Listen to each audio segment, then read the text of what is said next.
Hello guys, welcome back to S3D. So I do want to comment on these two figures. I haven't really decided how I'm going to review these two yet, but I do want to say something right now before I lose my train of thought.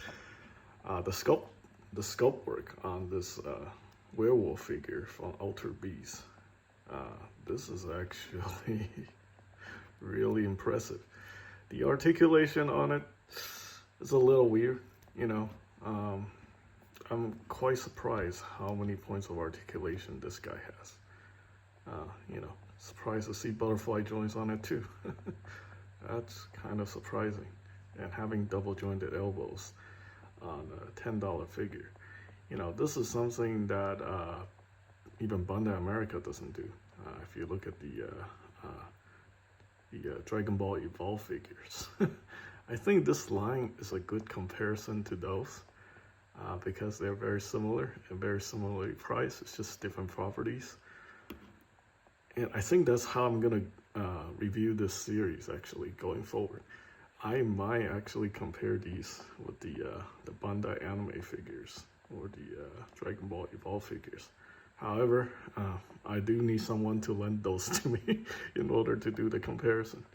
Because I think these are better value, and better painted, and better sculpted.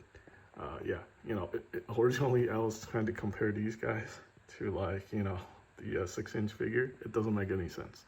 I hear people complaining about, Hasbro Legends, obviously, and how they're $25 and these things are $10, and I'm like, yeah, that's how you compare things. You have to compare these things to something that's in the similar scale, similarly priced, and then you can see the difference. Because Bandai doesn't give you double jointed elbows; they give you single jointed knees. The paint job is a little sketchy here and there. There might actually be more paint on the Dragon Ball Evolve product and the Naruto stuff.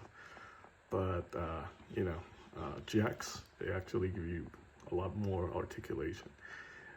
It means, on paper, more posability, but I feel like a lot of the joints on these figures are not very well executed. So, yeah, even though it has, supposedly better articulation, with all these joints and stuff like that, some stuff just don't actually work.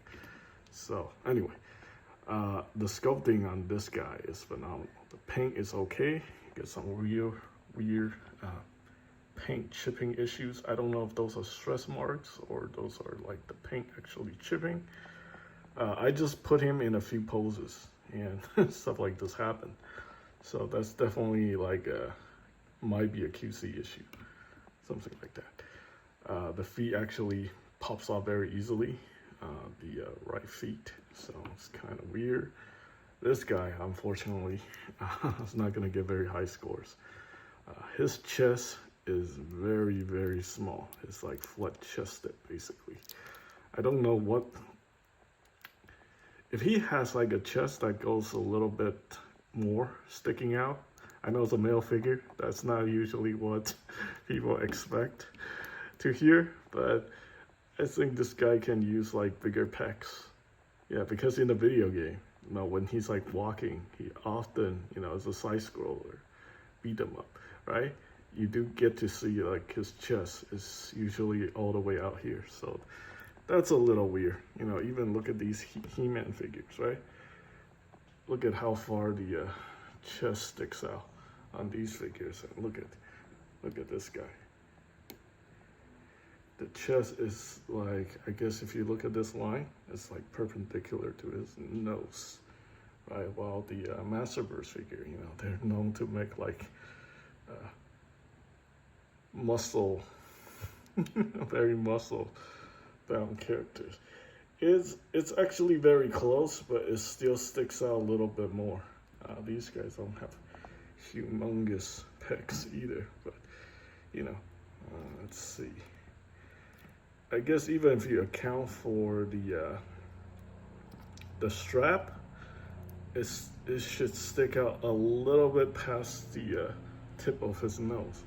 Look at this guy. He is just perpendicular. The chest is perpendicular. So he needs a bigger chest, bigger pecs.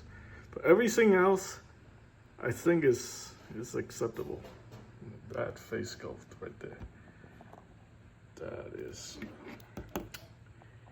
not too crazy about that. I don't know if you can zoom in, get a better look. Yeah, it's questionable at best.